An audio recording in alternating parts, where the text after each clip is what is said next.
Welcome to Reread, where I'm rereading through the expanded universe in chronological order. And folks, I'm going to talk about two short stories from the Star Wars Insider. First one's on number 79, Death in the Catacombs. This happens shortly after Episode 2.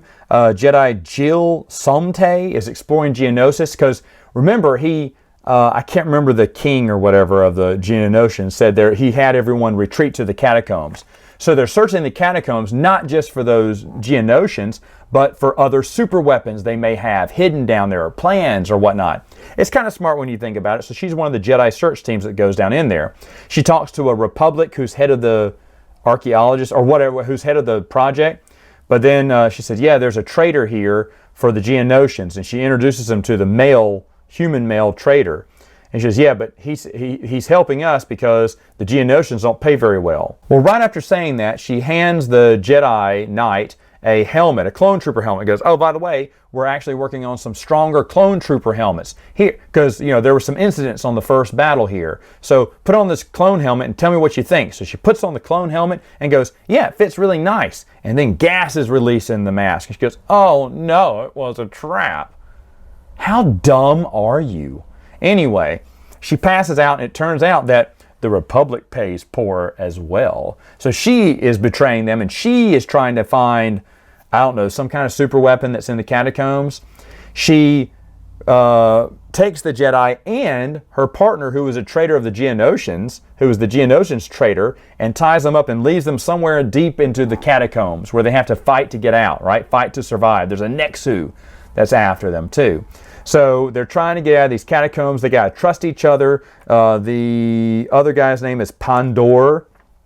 And so she doesn't know whether she can trust him because he's a traitor too. He's like, hey, if I help you, will I get time? Will I not have to be in a Republic prison after this? She went, we'll see if I can trust you enough. He's like, okay, I'll help you out. Because he kind of knows the catacombs, so he's guiding them the way out. And as he's doing that, she says, and I had to write this down, this is a quote from Jill. She goes, oh, we got to get out of here. I'm squirting dust from my pores. I'm squirting dust from every pore. How do you squirt dust? That's what she says. So that's really weird. But it gets better because at the end, when they're getting close to the entrance, of course, the Nexu appears again. It finds out that the reason why she's mad at him because they were around her cubs and they didn't know that, but they find the cub nest and they're like, oh snap, we got to get out of here.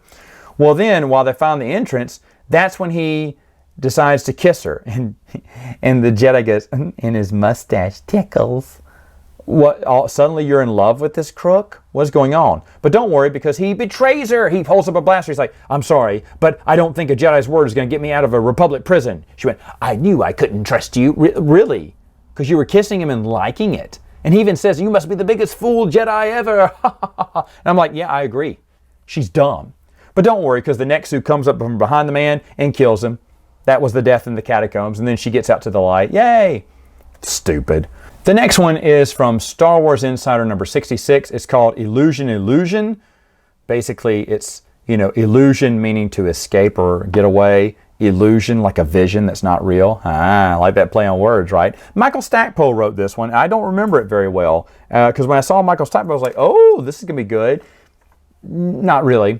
Aya Sakura and another Kamisai Jedi called Yelenik, I guess, go to Corellia, which has said they are neutral in this Clone Wars.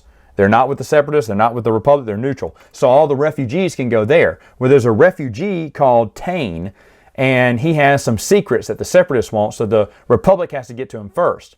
So she and the other Jedi are sent out there undercover as slaves, but immediately are discovered as Jedi. By the way, Cornhorn's grandfather, real and adopted, are both in here, both in this one. The Jedi Nija Halcron and Rockhorn. I don't know how to pronounce any of these names, but I should have known they were part of it because whenever it's a prequel thing, he's got to put in the Horn legacy there. And it ends up being that Tane is just a red herring for the Separatists to keep looking for because he's already made it safely back to the Republic and is giving them all his secrets. But they're not letting the Separatists do that. They're not telling the Separatists or letting them know so that the Separatists will keep wasting efforts to try to find and kill or kidnap Tane, because in the adventure, Tane, you think, dies, but it's a fake Tane. It was illusion by the Jedi, Master Holocron or whatever.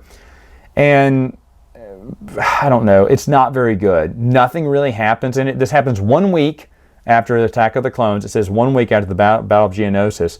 But it doesn't really set anything up that we don't already know. It doesn't explore the Horn legacy anymore. I don't even think, Corran Horn fans would be that happy with it, because yeah, we already know who his grandfather was and step-grandfather. Oh, here they are. They worked together on a mission one time in Corellia.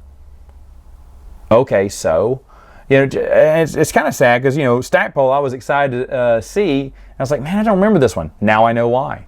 So that's Star Wars Insider for you, right? Hit or miss, and probably 60% miss, 40% hit. I don't know. It could be 70-30. Let's go with 70-30.